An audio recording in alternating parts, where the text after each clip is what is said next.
కాసేపట్లో చంద్రబాబు ఇంటికి కూటమి నేతలు సమావేశమైతే కానున్నారు. ఇక భేటీ కానున్న నేపథ్యంలో పవన్ అలాగే సిద్ధార్థ్ సింగ్ చంద్రబాబుకు అలాగే అరుణ్ సింగ్ పురంధేశ్వరి కూడా ఈ మీటింగ్ లో ఉండనున్నారు.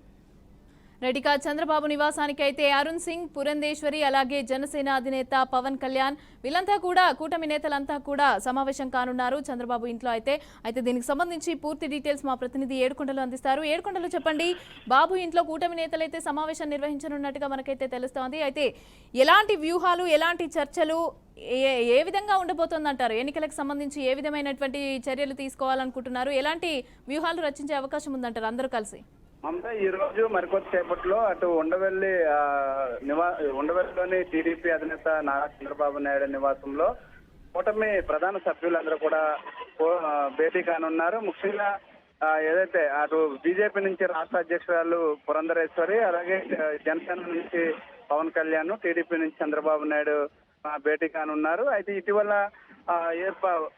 ఉగాది రోజున పంచాంగ శ్రవణం తర్వాత మీడియాతో మాట్లాడినటువంటి చంద్రబాబు నాయుడు కూటమిలో సంబంధించి ఇంకా కొన్ని చోట్ల చేర్పులు మార్పులు అరకొర ఉండొచ్చు అంటే కూడా ఒక అది నా డైలాగ్ అయితే వేశారు. దానికి సంబంధించి కూడా ఈ రోజు కొన్ని కీలక మార్పులు చేయనున్నారు. కొన్ని చోట్ల కీలక మార్పులు జరిగేటువంటి అవకాశం ఉన్నట్లుగా తెలుస్తుంది. అయితే ఈ భేటీకి సంబంధించి పూర్తి సమాచారం అయితే ఇంకా వారు బయటకు ఇవ్వలేదు. కానీ ఖచ్చితంగా ప్రస్తుతానికి ఆంధ్రప్రదేశ్ లో ఏదైతే కూటమి ఏర్పడిన తర్వాత అటు టీడీపీ, జనసేన, బీజేపీలో కూడా కొంతమంది అసంతృప్తులు వ్యక్తం చేస్తున్నారు. దాని ద్వారా నిరసన జ్వాలలో ఎగసిపట్టమే కాకుండా ఈ పార్టీలో ఉన్నటువంటి కీలక వ్యక్తులు అటు వైసీపీ గూటికి చేరుతూ ఉన్నారు. అక్కడ సీట్ రాకపోయినప్పటికీ కూడా ఉద్దేశపూర్వకంగా అటు వెళ్ళి జాయిన్ అవుతున్న నేపథ్యంలో ఇవన్నీ కూడా ఇప్పుడు ఈ కూటమి సభ్యులకు కొంత తలనొప్పిగా మారింది. అయితే దీని మీద ప్రధానంగా ఇప్పుడు చర్చ జరగనున్నదన్నట్లుగా కూడా తెలుస్తూ ఉంది.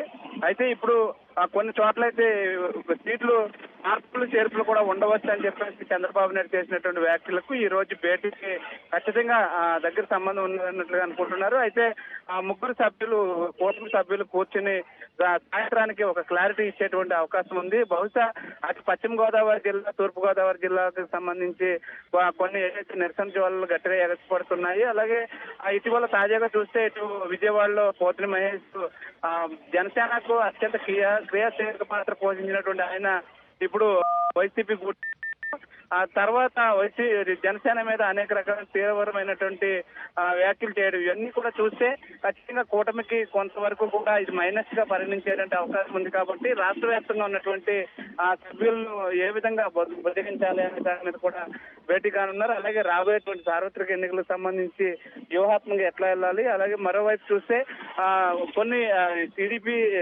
జనసేనకు సంబంధించినటువంటి నాయకులు ఫోన్ ట్యాపింగ్ కూడా జరుగుతున్నాయనేటువంటి అంశాన్ని కూడా ఇప్పుడు కేంద్ర ఎన్నికల సంఘం దృష్టికి తీసుకెళ్లారు. ఇటువంటి అంశాలన్నింటి మీద కూడా చర్చ జరిగేటువంటి అవకాశం అయితే కనిపిస్తూ ఉంది.